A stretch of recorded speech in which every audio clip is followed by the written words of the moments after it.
प्रदेश की हर बड़ी खबर, राजनीति हो या क्राइम की वारदात, सरकारी सूचना हो या व्यापार से जुड़ी कोई अपडेट, देखिए उत्तर प्रदेश की हर खबर डी न्यूज प्लेटफॉर्म के साथ आपका अपना चैनल।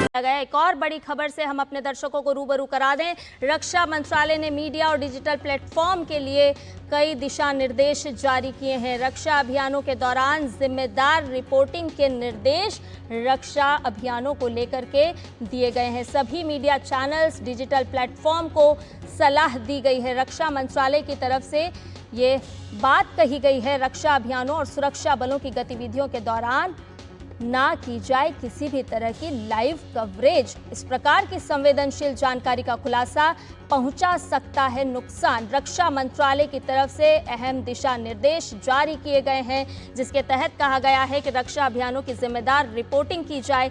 साथ ही साथ सभी मीडिया चैनल्स, डिजिटल प्लेटफॉर्म इस बात का ध्यान रखें कि किसी भी तरह की भारत की गोपनीय चीजें बाहर नहीं जा सके। दुश्मन देश के पास क्या कुछ भारत की रणनीति है वो नहीं पहुंच सके, और इसी के लिए बहुत ज़रूरी है कि आप लाइव कवरेज के दौरान भी जिम्मेदार रहें, ना की जाए लाइव कवरेज। रक्षा मंत्रालय ने मीडिया और डिजिटल प्लेटफॉर्म्स को लेकर के दिशा निर्देश जारी किए हैं। सभी मीडिया चैनल्स, डिजिटल प्लेटफॉर्म को सलाह दी गई है कि रक्षा अभियानों और सुरक्षा बलों की गतिविधियों के दौरान किसी भी तरह की लाइव कवरेज नहीं की जाए। रक्षा मंत्रालय की ओर से ये तमाम दिशा निर्देश जारी किए गए हैं। एक जिम्मेदारीपूर्ण कार्य करना बेहद ही आवश्यक है, और इसी कड़ी में मीडिया और डिजिटल प्लेटफॉर्म के लिए ये दिशा निर्देश रक्षा मंत्रालय की तरफ से जारी किए गए हैं, क्योंकि इस प्रकार की संवेदनशील जानकारी का खुलासा पहुंचा सकता है बड़ा नुकसान। ज्यादा जानकारी के साथ हमारे सहयोगी संवाददाता शैलेंद्र हमारे साथ जुड़ गए हैं। शैलेंद्र, रक्षा मंत्रालय ने भी साफ दिशा निर्देश जारी कर दिए हैं कि मीडिया और डिजिटल प्लेटफॉर्म संवेदनशीलता को समझें और गंभीरता से अपने कार्य को करें। किसी भी तरह की रिपोर्टिंग ऐसी ना हो कि दुश्मन देश को ये खबर लगे कि भारत में आखिर किस तरह की रणनीति तैयार की जा रही है।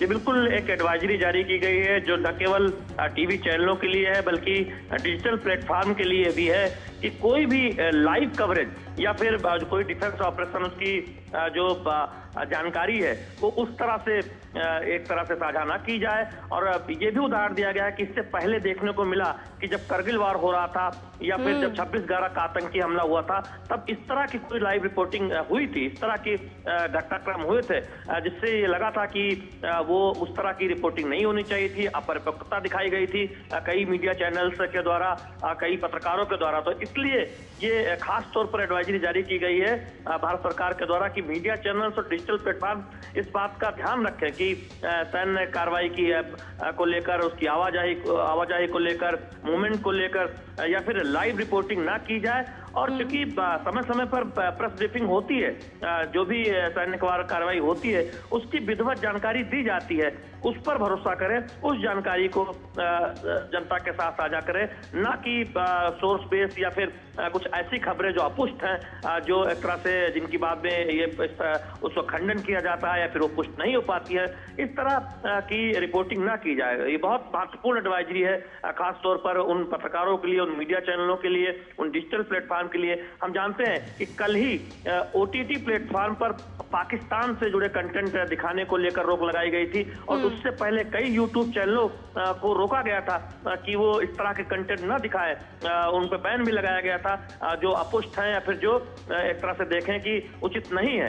और मीडिया चैनलों को पहले ही सूचना प्रसारण मंत्रालय की तरफ से इसको लेकर एक SOP जारी की गई थी, जो एडवाइजरी जारी की गई थी, और अब रक्षा मंत्रालय ने भी इस बात को दोहराया है। तो आप समझ सकते हैं कि कितना महत्वपूर्ण ये एडवाइजरी है मीडिया चैनलों के लिए और साथ ही साथ डिजिटल प्लेटफॉर्म के लिए कि कोई भी लाइव रिपोर्टिंग इस तरह न की जाए। क्योंकि जब भी कोई सैन्य ऑपरेशन होता है, जब भी कोई इस तरह का सेना की तरफ से कोई कदम उठाया जाता है, तो उसकी विधिवत जानकारी दी जाती है।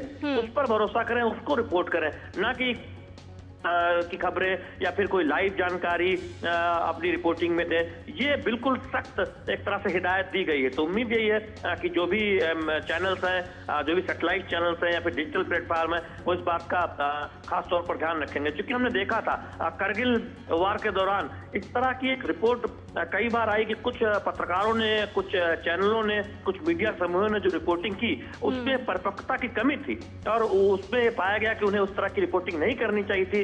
और लाइव रिपोर्टिंग को लेकर भी सवाल उठे थे जब 26/11 मुंबई आतंकी हमले के दौरान लाइव रिपोर्टिंग कुछ चैनलों ने की थी और बाद में सख्त निर्देश दिए गए थे कि इस तरह की रिपोर्टिंग अगर कोई कभी हमला होता है या फिर कोई सैन्य कार्रवाई होती है तो निश्चित तौर पर ना किया जाए, क्योंकि उससे एक मदद मिल सकती है अप्रत्यक्ष तौर पर दुश्मन को या फिर आतंकियों को। तो ये बात पहले भी कही गई और अब सख्त तरीके से एक दिशा निर्देश जारी किए गए हैं रक्षा मंत्रालय की तरफ से। अगर आप ये वीडियो YouTube पर देख रहे हैं तो हमारे चैनल को सब्सक्राइब करें और बेल आइकन को दबाना ना भूलें। अगर आप Facebook पर ये वीडियो देख रहे हैं तो हमारे पेज को लाइक करें।